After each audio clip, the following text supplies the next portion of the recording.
So some genuinely big reveals for Warhammer 40k today. It's confirmed that Guard will be the next Codex, and they will come with a big range of Deathcore of Krieg as a refresh, and Aeldari will be after that with some more plastic aspect warriors. Let's talk about Games Workshop's new release roadmap and a few of the slightly weirder things of their reveal show.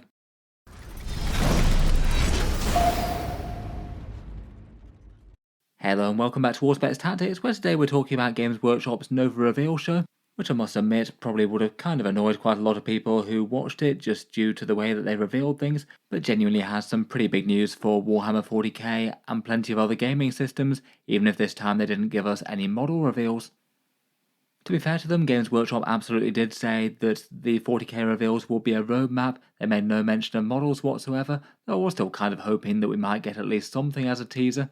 Instead, basically, we haven't seen any new miniatures for 40k at all. The only model reveals were for other systems, though as mentioned, we do have some pretty big confirmations, Guard and Aeldari both to receive fairly major range releases, Imperial Knights also being early in 2025, and a few other small hints beyond that. I must admit I did find their reveal show rather frustrating to watch. I really don't think that they've found their feet with this new format that they're doing yet. The previous ones where it was literally just two guys and talking over some pictures of miniatures did a much better job of conveying information in my opinion. Most of it felt fairly filler, with more sort of talking about things that had come, as opposed to focusing on the new things that were coming, which were almost sort of mentioned a little bit offhand.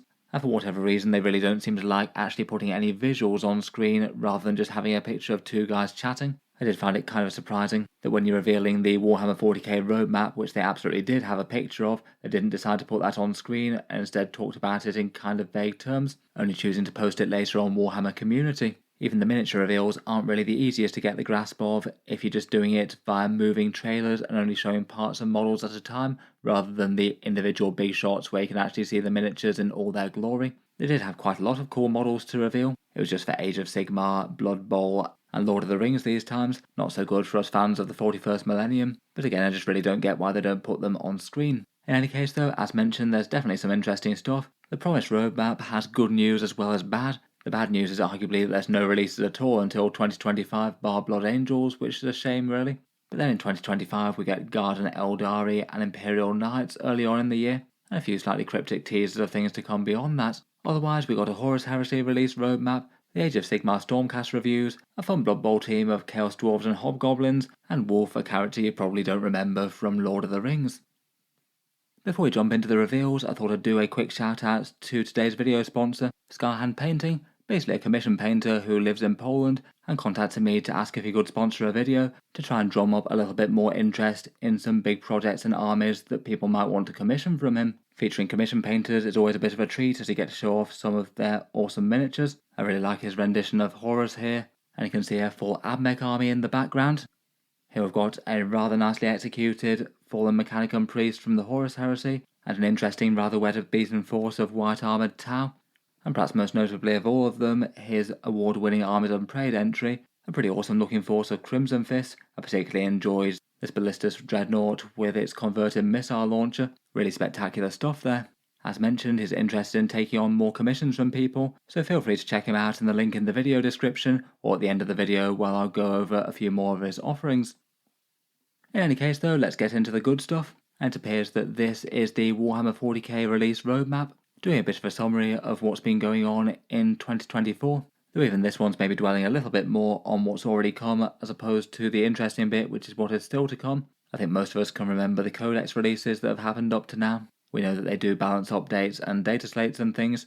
I think it is fair to say that there's continued faction diversity across matched and tournament play. Compared with the start of the edition, it's just not one or two things winning all the games, which is kind of nice. Though it does maybe have a little bit of slightly disappointing news in that for the rest of 2024 there's only Blood Angels towards the end of the year, and that World Championships of Warhammer event that they like to do towards the end of the year. But it sounds like we're not actually getting any other Codex releases for 40k before that, and that's really going to be having quite a lot of downtime on the 40k release agenda. We've still got loads of Codexes to come out, and that's literally 4 months where we're not getting anything else new.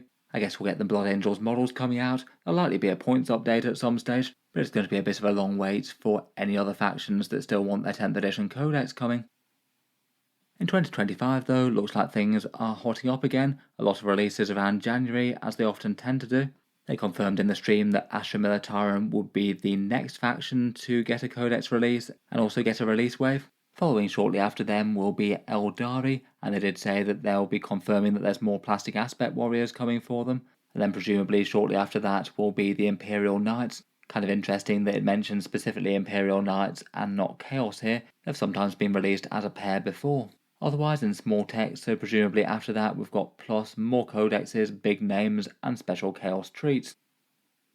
Broadly speaking though, I'd say that's pretty good news for Imperial Guard players. They confirmed to be coming early in 2025, so at least it's not going to be a repeat of 9th edition where their codex came out pretty much 6 months before the edition changed to 10th and then the rules were made redundant. I feel like most Guard players were probably expecting their codex to be later in the edition than this, perhaps partly just due to them having had a release wave in the not too very distant past. So it seems it's basically been a 2-year gap between that initial release with the Rogol Dawn, the Kazakin, and the new Cadian range, and now it seems that in a similar sort of January release slot we're getting a Deathcore range. I do kind of wonder if there might be a slim chance that they did the launch box before Christmas and then the full release of the Codex in January. That's what they did with the Cadians, I believe. And Games Workshop often tend to see the actual go live date of the Codex when the main book comes out, as opposed to when the launch box drops. In any case though, New Krieg I think is interesting enough. To be honest, anything will be interesting to have an alternative to Cadians. I've got nothing against them at all as perhaps the more generic standard guardsmen out there,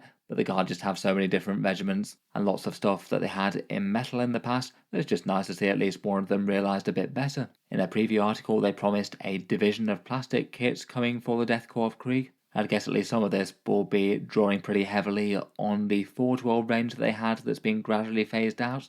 I feel like pretty much the most certain one to my mind are the Death Riders with their curious clawed horses. They've been some of the more popular Forge World miniatures for a while despite their absolutely astronomical prices. I'm sure there's a bunch of people would jump to get them in plastic. If the Kroot Farstalker kill team is anything to go by, it might mean that we actually get a more rank and file infantry squad type kit for the Krieg. We did both get Kroot Mercenaries and the Farstalkers, so I guess we might get the same for Death Corps Infantry and the Veteran Guardsman kit. Even if I'd argue that that might not be strictly very necessary and it might have been better to prioritise other things. To my mind, the Veteran kit works pretty well as a standard infantry kit. Otherwise, with the Death Corps of Krieg tropes, I do wonder if we're getting an Earthshaker or a Medusa emplacement. We did see a couple of Guard Rumour engines that quite clearly have some sandbags and fortifications. I did wonder if that could be something like a field gun. I feel like there'd be at least some interest in an Earthshaker or a Medusa carriage in plastic. Otherwise, the Krieg have really quite a big range that they could draw on, maybe a Quartermaster cadre, a command squad of their own, like this banner that we saw on the bottom right, and their various specialist infantry, like their engineers, and a few unique vehicles, like their Storm Chimera, or maybe a small light Centaur tank. A Hades breaching drill could be kind of fun as well. Again, that'd be quite a fun Forge World one to do in plastic. Otherwise though, seems like the next big 40k release is Aeldari. They confirmed we will be getting at least more aspects in plastic, something that they did really quite a lot of in 9th edition, but despite at least a fairly good release wave, there's still more to do, just because there was so much of the Aeldari range that hadn't been updated in ages. Warp Spiders seem guaranteed, given that they're basically Games Workshop's oldest miniatures right now, a kit hailing back from the earliest 90s, so I guess we'll get them in plastic. Otherwise, Swooping Hawks and Fire Dragons, and basically all the Phoenix Lords they've not got around to yet. And it will be interesting to see if they do anything else at all, or if it's going to be pretty much exclusively focused on getting the Aspect Warriors out of resin. I guess the Aeldari Codex could have some interest for Harlequin players as well. I strongly suspect that they will have a detachment tailored towards them. Fingers crossed if they get things right, it might actually be one that they could have a bit more of a credible semblance of playing a full army again, as at the moment it's kind of strictly suboptimal to do so versus just mixing with the rest of the Aeldari. Otherwise from that roadmap, Imperial Knights should be fun to have stomping around early in 2025 as well. As mentioned, I did find it curious that they didn't say Imperial and Chaos Knights or just Knights in general, so maybe the Chaos ones are being saved for later in the edition. Unfortunately, they didn't 100% confirm if they were getting miniatures, though I kind of hope that they might get something for 40k purposes. They were the only faction that didn't actually get a specific 40k model release when their codex came out in 9th edition, when the Chaos Knights did quite well with their War Dogs and Abominants. Recently they have been receiving Heresy era kits in plastic though. I think it would be a really nice move if they just decided to roll them into the core codex. I don't think there's any real reason why they couldn't do that with the Cerastus class and to greatly expand the range with some nice models. I've certainly seen a bit of sentiment as to people not wanting to buy them for fear of them being sent to Legends like they did with the Space Marines Heresy era stuff, which I think is at least a little bit justified until they confirm things. Otherwise, beyond that, for the small hints, basically something special for Chaos is the biggest one. Telling us that there's big names and more codexes on the way is kind of a given, really. Big names could literally mean any special character from their lore, and I certainly hope there'll be more codexes, given that there's loads of armies that don't have them. I guess we basically know that Emperor's Children are coming at some point in 10th edition, and a new Chaos faction would certainly qualify as something special, I guess. Maybe less likely could be something for Vastor or Dark Mechanicum, I suppose. I've certainly seen rumours talked about, suggesting they could be separating the god-specific demons into their own Legion books, which are kind of curious that none of them have turned up so far in 10th edition. I'd probably broadly interpret this as something coming for Chaos in later spring or early summer. It would kind of be high time as well. They basically have only had Codex Chaos Space Marines since 10th edition came out. Lots of Imperial and Xenos codexes have come out, but the forces of the Dark Gods haven't really been represented besides their core Chaos Space Marine book. Otherwise, for the Horus Heresy, they also published this roadmap as well. Again, quite a lot of stuff talking about the things that have come, though probably the most interesting bit is something saying that other factions lurk waiting for the perfect moment to strike. I guess for major Horus Heresy factions, the next big one that I'd expect them to reinterpret at some point will be Adeptus Custodes or Sisters of Silence or both. They did have some other Sisters of Silence units that I guess they're going to be releasing some miniatures for at some point in the future, whether it's plastic or Forge World upgrade kits. And if they do anything interesting with those, there's at least a fair chance that it could directly translate into Warhammer 40k, more so than basically any of the other Heresy stuff.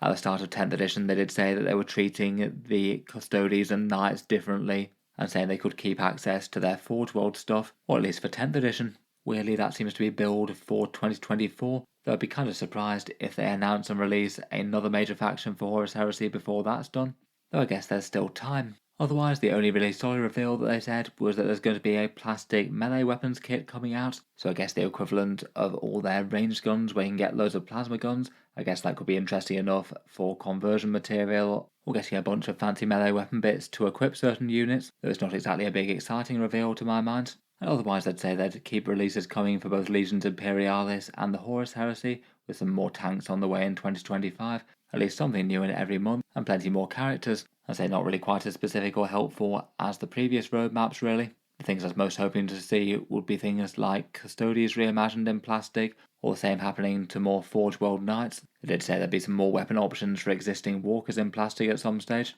or the news of some sort of new transfigured Primarch. They're always pretty interesting to see as well. Otherwise, for Sigmar stuff, we've got some characters on more glyphs. I feel like this one was the single biggest and most impressive miniature they revealed for the Stormcast Eternals. Really quite a cool Griffin model there. There's options to field it either as a named priest or a Lord Celestant. Otherwise, they've got a bunch of reimagined characters, a Lord Celestant, Lord Relictor, and Lord Terminos here. I believe a couple of these are expanded kits with different options from the Scaventide box set. There's a multi-part kit release of the Reclusians with different options, including these maces. And some Palador cavalry, which I think are kind of fun. Sleek and fast-moving gryph things. I feel like they're pretty fun avian cavalry miniatures, really. They also had this Stormreach portal as well, which apparently will basically be a way of deep striking Stormcast around the board. Finally, they had this Blood Bowl team of Chaos Dwarves and Hobgoblins, definitely going for a very retro and 90s miniature sort of aesthetic. They've got the team in plastic on the left and some Bull Centaur things on the right. Those ones are made in Forge World resin apparently, so no doubt will be expensive. And finally, we've got a Lord of the Rings character called Wolf, who apparently is going to be featuring in an upcoming movie, the leader of the Dunlending Wild Men, who fight against the men of Rohan. Overall, I did think there were some interesting things in that, though I feel like perhaps a preview show was a little bit of a weird medium to deliver it in, and particularly if they weren't going to show the actual graphics which everyone had come to see. I think it would have been nice to at least give us maybe a few teasers as to miniatures they were coming out with, even if it was just, say, a minor supporting Imperial Guard Death Corps of Kriegsmen. I think that might have helped hype a little bit. I think I had hopes that there might have been at least some sort of minor 40k release, even if they weren't going to do anything major before the new year. Even if it was just another one of the many codexes that they've still got to come with a character and a battle force as they've been doing for much of 10th so far. In any case though, a little bit of good news for the Guard and the Aeldari. Hopefully they'll have some nice stuff coming in 2025. Let me know your hopes and predictions for those down in the comments. Finally, I'd just like to return to talk about Scarhand Painting, the video sponsor that's linked in the video description, and guy who painted this rather awesome Ballistus Dreadnought. He's a commission painter called Maciej, which I'm probably mispronouncing horribly, based in Poland in the EU, and he aims to paint 40k miniatures and armies to a pretty high standard and pretty quickly, offering both individual figures and individual units for small commissions, though he particularly enjoys getting to grips with really big projects and entire armies executed all at once. So for those of you out there who are interested in seeking out some commission painters, could be worth getting in touch. He ships to most regions worldwide and takes customer service seriously, making sure the miniatures arrive safe, and the prices seem to be pretty competitive with other commission painters out there from what I've seen. Obviously painting models takes an enormous amount of time. Individual miniatures are €13 or $15 each. Bigger infantry more like €25 or $28. A rhino-sized tank might be €80 or $89, and going up to $110 or so for a Land Raider-sized tank. Again, here are just a few more examples of his work. A rather nice looking force of Solar Auxilia for the Horus Heresy, all looking rather grim, weather-beaten and practical there. Cool to see a bit of the Aeronautica Imperialis in attendance as well. Otherwise, we've got this rather awesome force of salamanders, some pretty cool use of blending and airbrush effects there, particularly on those flamed bits. Gives the army really quite a unique feel. I do quite like it on the shields for the Breacher sort of squad. Here's a closer look at that Dark Mechanicum sort of force. Plenty of Skitarii hoplites and peltasts, plus the great big Dracosan transports. I did quite enjoy the character miniature in the foreground as well. And here's that rather snazzy force of Crimson Fists as well with the converted Dreadnought. There are a few more conversions sneaking in there as well. One I particularly liked was this repulsor sort of done at Land Raider style. Kind of cool to see one converted with a frontal assault ramp. In any case, I'll link his site down in the video description. Feel free to get in touch with him if you wanted to commission something. In any case, I'll leave that there for this one. Let me know what you make of the news down in the comments below. How interested are you in Astra Militarum and Krieg, awesome new Aeldari aspects? And what do you make in the gap of Codex releases until 25? In any case, feel free to subscribe to Auspex Tactics if you'd like to see more like this. I'll certainly cover Games Workshop's news and releases here on the channel. Finally, if you've been enjoying all the videos and you'd like to help support, I would just like to mention that Auspex Tactics does have a Patreon page as well, and you can find that linked in the video description if you'd like to help keep these videos coming. Channel patrons do get a few advantages, seeing certain videos early, regular votes to see what sort of things happen next on the channel, and automatic entry into the regular prize giveaways with a chance to win a few big model kits each month. If any of that sounds good to you or you'd just like to help support, the link is down in the video description. In any case, a massive thank you for listening, and I'll hope to see you guys next time.